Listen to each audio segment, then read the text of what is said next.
So I'm here at the Coalition to End Sexual Exploitation Summit with the UN Special Rapporteur on Violence Against Women and Girls, Reem Alsalem. Reem, I wanted to ask you about your remarkable report on prostitution, in which you said that prostitution must be recognised urgently as a system of violence, exploitation and abuse. How did you arrive at this conclusion? I arrived at it by the information I received following a lot of consultations. This is exactly what it is. It results in egregious human rights violations, the most fundamental human rights of women and girls, who are the majority of the survivors or victims of this abusive and exploitative system.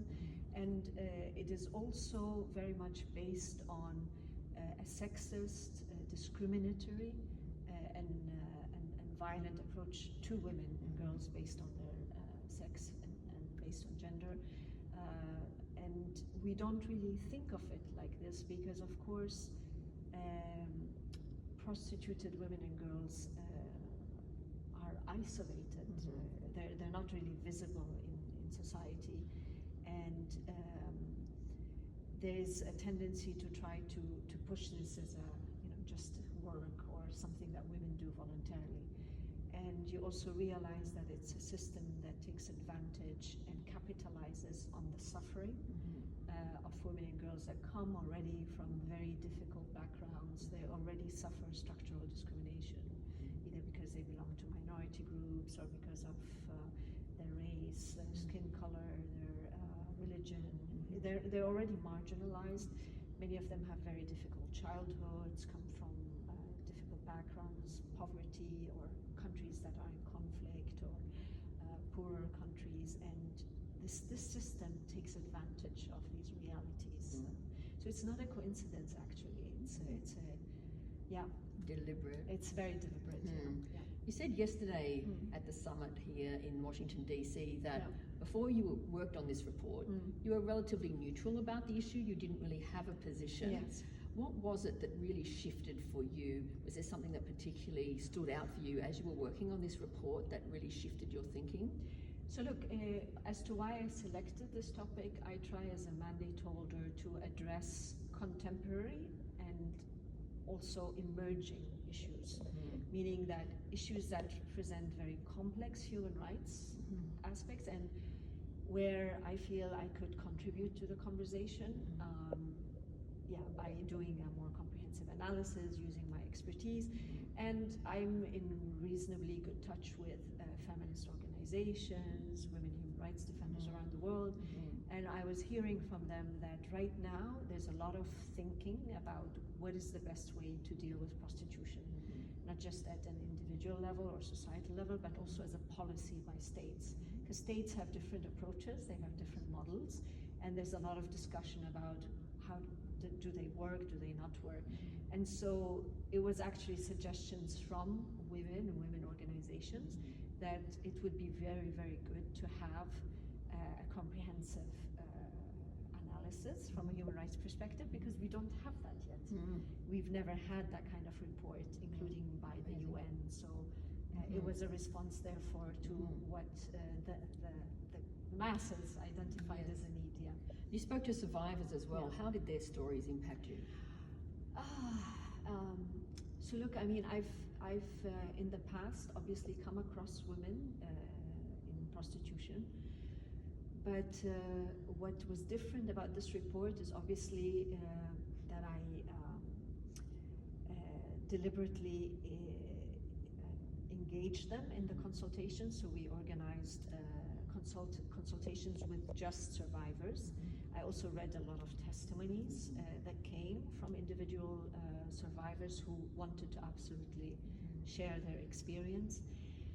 And I think you know this on a sort of abstract level, but I was so taken aback by their testimonies, by the immensity and of suffering they have endured. I kept thinking to myself, how is it possible that this is happening, and that we as a society and as actors on human rights have never really taken taken the time to come to terms with that we are allowing this, and that we don't even hear more from survivors or listen to them or platform them or give them space. I was also very humbled, and I get emotional when I remember that, because I was very humbled by the fact that they wanted to share, even though it brings back trauma, and many of them struggled even while they were talking, but they realized the importance of the moment, right, to actually give testimony that this was really possibly a game changer. Yes. And so I really appreciated that. Wonderful. Yeah. You must have experienced a lot of opposition to having this report see the light of day. How did you deal with that? Look, as mandate holders, because we obviously want to deal with issues that are complex and relevant, they're by nature polarizing, right? I mean, if we were to engage on issues that are easy, then what's the point? Then you can go to, an academic institution to give you something, but I don't think this is why there are mandate holders and rapporteurs. It's really to help collective thinking around difficult issues. So I guess we are all used to the fact that when we produce reports, some will like them, some will like them less, some will detest them. And I knew that on this issue in particular, there's going to be a lot of very different views.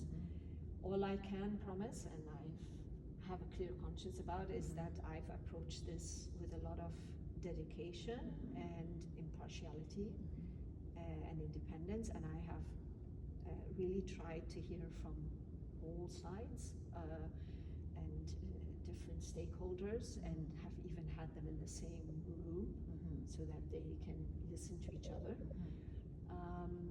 and that I've done my best really to give this issue justice. So on that front, I really have a clear conscience. But of course, it has provoked a lot of sort of reaction. But as I said yesterday, in the end, it's very reassuring to me also that when we speak about who is the most important actor to take into account, it's the survivors.